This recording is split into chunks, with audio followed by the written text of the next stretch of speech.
ఈ కొత్త సంవత్సరంలో మీరు ఏ పని మొదలుపెట్టినా అది విజయవంతం అవ్వాలని కోరుకుంటూ ఉగాది శుభాకాంక్షలు. తెలుగువారి అత్యంత ముఖ్యమైన పండుగలలో ఉగాది ఒకటి. ఉగాది రోజున పొద్దున్నే లేచి తలస్నానం చేసి గుమ్మాలకి మామిడి తోరణాలు కట్టి పూజ చేసి ఉగాది పచ్చడి తిని కొత్త సంవత్సరానికి ఆహ్వానిస్తాం. మరి ఉగాది పండుగ ఎందుకు జరుపుకుంటాం? ఉగాది అనే పేరుకి అర్థం ఏంటి?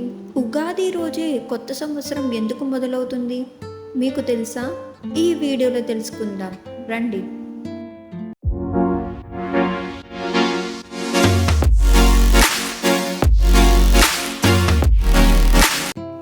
మన తెలుగువారందరూ పాత సంవత్సరానికి వీడ్కోలు చెప్తూ కొత్త సంవత్సరానికి ఘన స్వాగతం చెప్తూ ఈ పండుగను జరుపుకుంటారు. చైత్ర శుద్ధ పాడ్యమి రోజు వచ్చే ఈ ఉగాది పండుగకి ఎంతో ప్రాముఖ్యత ఉంటుంది. ఈ ఉగాది రోజున రాశి ఫలాలు గ్రహస్థితులు ఎలా ఉంటాయో తెలుసుకొని పంచాంగ శ్రవణాలు చేస్తుంటారు.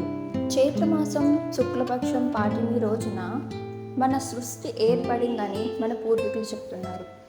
సోమకుడు అనే రాక్షసుడు వేదాలను దొంగలించిన కారణంగా శ్రీ మహావిష్ణువు మత్స్యావతారం ధరించి సోమకుడు అనే రాక్షసుని సంహరించి తిరిగి ఆ వేదాలను బ్రహ్మకు ఇచ్చిన కారణంగా ఉగాది అనే పండగ వచ్చిందని మన పురాణ ప్రతీతి.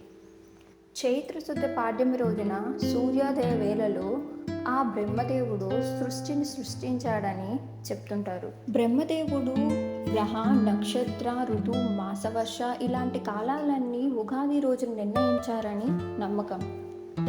వసంత ఋతువు కూడా ఉగాది పండుగ రోజున ప్రారంభమవుతుంది. అందుకే నూతన జీవితానికి నాందిగా ఉగాది పండుగ జరుపుకుంటారు. ఉగాదికి మరో పేరు యుగాదిగా కూడా పిలుస్తుంటారు. ఉగా అంటే నక్షత్ర గమనం. నక్షత్ర గమనానికి ఆది అంటే సృష్టి ఆరంభమైనది అని అర్థం. అందుకే ఉగాది పండుగ జరుపుకుంటారు. మన తెలుగువారందరూ నూతన సంవత్సరానికి స్వాగతం చెప్తూ ఈ ఉగాది పండుగని జరుపుకుంటారు. ఉగాది పండుగకే కాదు, ఉగాది పచ్చడికి కూడా ప్రాముఖ్యత ఉంటుంది. షడ్రుచుల సమ్మేళనంతో చేసే ఈ ఉగాది పచ్చడి జీవితంలో జరిగే వివిధ అనుభవాలను సూచిస్తుంది.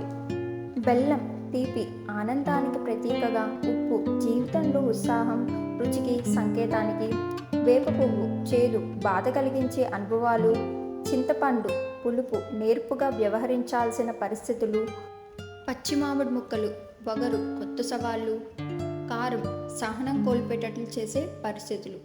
మీకు ఈ వీడియో నచ్చినట్లయితే లైక్ చేయండి. ఇలాంటి మరిన్ని వీడియోల కోసం మా ఛానల్ సబ్స్క్రైబ్ చేసుకోండి.